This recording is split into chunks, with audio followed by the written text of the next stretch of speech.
On Wednesday, January the 15th, 2014, a passenger train derailed just outside Hilversum station.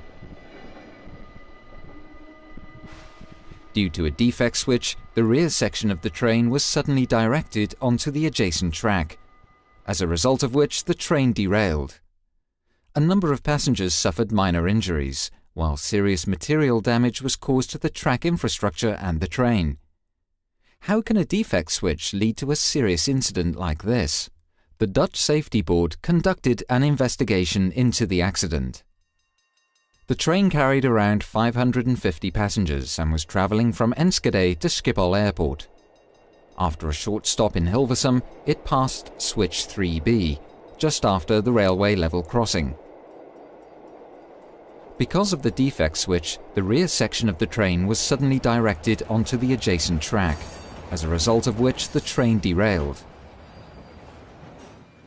A train travelling in the opposite direction was successfully brought to a standstill, thereby avoiding a collision.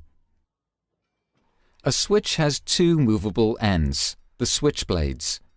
They are operated by a point machine, in this case an AB switch. This point machine was equipped with a release mechanism containing a ring. Technical investigations revealed that the train derailed because this ring broke suddenly due to fatigue. First of all, the ring revealed finishing defects, making the ring more susceptible to fatigue. Furthermore, the fatigue fracture arose because over a long period of time, the ring was exposed to additional forces coming from passing trains hitting the switchblades with their wheels. This hitting action caused the switchblade to oscillate, thereby applying additional forces to the point machine and to the ring, for which it was not designed. The flangeback contact of the wheels was caused by poor maintenance. Various parts of the switch were so worn that they could no longer support the blade shifting. As a consequence, when shifting back and forth, the switchblade experienced so much resistance that it remained too close to the rail. This in turn meant that the wheels of passing trains regularly scraped along the switchblade. When the ring finally broke, the blade worked loose, causing the train to derail. The wear to the switch did not occur overnight. Maintenance could have led to repair. This was not the case. The investigation revealed that ProRail did not see any safety risk in flangeback contacts, and as a consequence did not consider it necessary to prevent them. Insufficient lessons were learned from several previous train accidents. For example, a scenario comparable to that in Hilversum occurred in a train derailment in 2007 in Greyrig, England.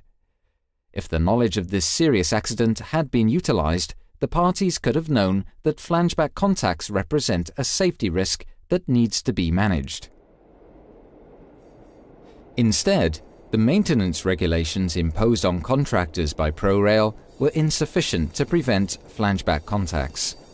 In this respect, the Dutch Safety Board notes that maintenance, more strongly than in the past, focuses on preventing train disruptions. Because the wear of the switch parts supporting the blades and subsequent flangeback contacts did not lead to such disruptions, insufficient attention was paid to these parts in maintenance.